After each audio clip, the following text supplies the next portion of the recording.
Good morning everyone, today we're going to be talking about what campaigns are kicking in right after this maintenance. But before we jump into all of that, if you're new to the channel, I upload NGS content daily, so if you do play this game, I would really appreciate a subscribe as it really helps out the channel.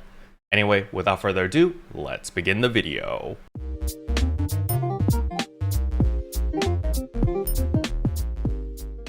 So the very first thing I want to go over is episode 93 of the Central comic. There's actually something that I did not know about. So we all know this swimsuit, right? This swimsuit obviously is a very popular swimsuit. I bought it, I have it, and I'm sure a lot of people also bought it, and it's worth a lot of meseta. However, something that they actually showed in the comic is, can you actually hide your underwear over here? I didn't think you can actually hide this part of your swimwear. Like, I know you can hide innerwear, but I didn't think this was considered innerwear. So let me know in the comment section below, can you actually hide this, or is this just a manga panel that is just here to troll us or something? Because I don't think this is possible, and if it is possible, what happens? You know, do you just see like your actual innerwear? Is that what shows in the end?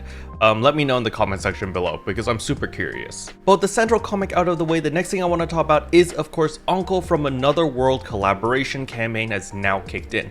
So we are getting a lot of free things for simply just logging in. As you can see right here, we do have a login bonus where we get a lot of build parts as well as some special stamps simply by logging in every single day. So just log in and you get all of these. Now don't worry, you have plenty of time to get all of these items. You literally almost have like a month, and all you need to do is log in 7 days. It does not have to be consecutive, so you will be able to get all of these items as long as you log in a little bit throughout this entire month, okay? Another campaign that we are also getting is the Yellow Boost and Trigger Boomerang campaign. So what this actually means is every single day you're going to be able to go to the Yellow Battle Dia for free one time. The reason is because you actually get refunded your 5 yellow triggers whenever you go in, and this is super nice, especially if you're farming for Dominas, because Aleo and Retem Dominas can be obtained from the yellow triggers of, as you can see right here, Aleo Troopers and Retem Troopers.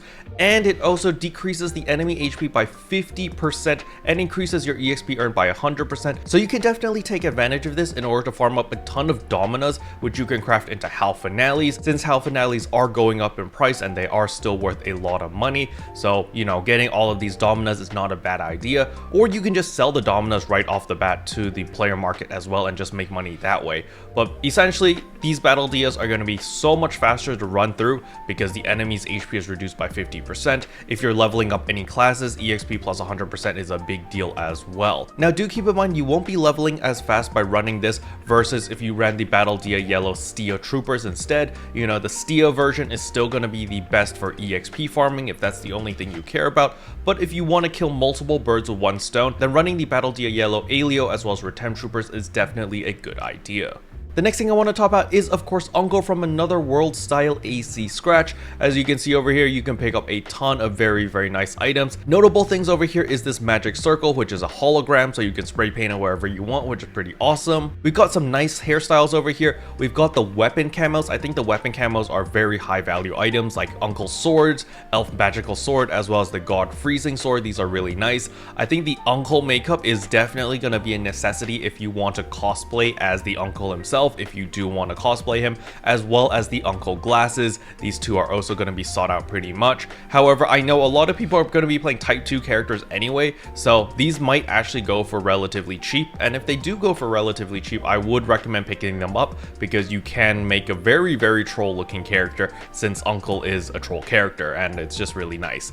We also have a bunch of stamps over here as well, and we also have a ton of build parts over here of like the Sega Master System, the Mega Drive 2. Like, these are really old machines.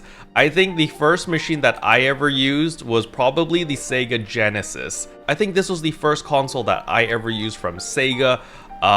Yeah, I've never really used any of these over here. These are a little bit too old for me. But now to talk about actual content, and that is of course the high difficulty quest Sign of the Planet Breaker. So this is the 4-player high difficulty Starless Dark Falls, so you do have to fight this. Now don't worry, there is no admission fee or anything. You can just run this as many times as you want, but keep in mind that the developers did say that this is going to be relatively hard content, and they don't expect people to be able able to clear this on their first try. So I do expect this to be a little bit more on the difficult side. There's probably going to be a lot of one-shot mechanics and things that you do need to avoid, or else you just die. And remember, if you die more than 5 times as a team, it automatically fails the quest, and there is also a time limit to this, so you have to kill this boss relatively quickly, so you're going to need the damage, and then you also need to make sure that you don't get hit and you don't die from all the different movesets that he does.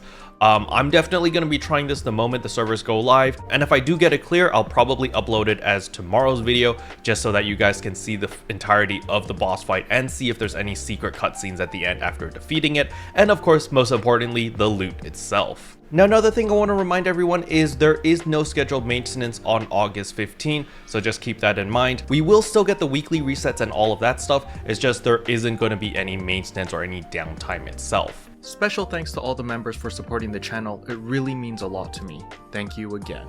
But yeah, that's all I wanted to cover in today's video. Hopefully you guys found it helpful. If you did, I would appreciate a like and a subscribe, and I'll see you guys in tomorrow's video. Bye!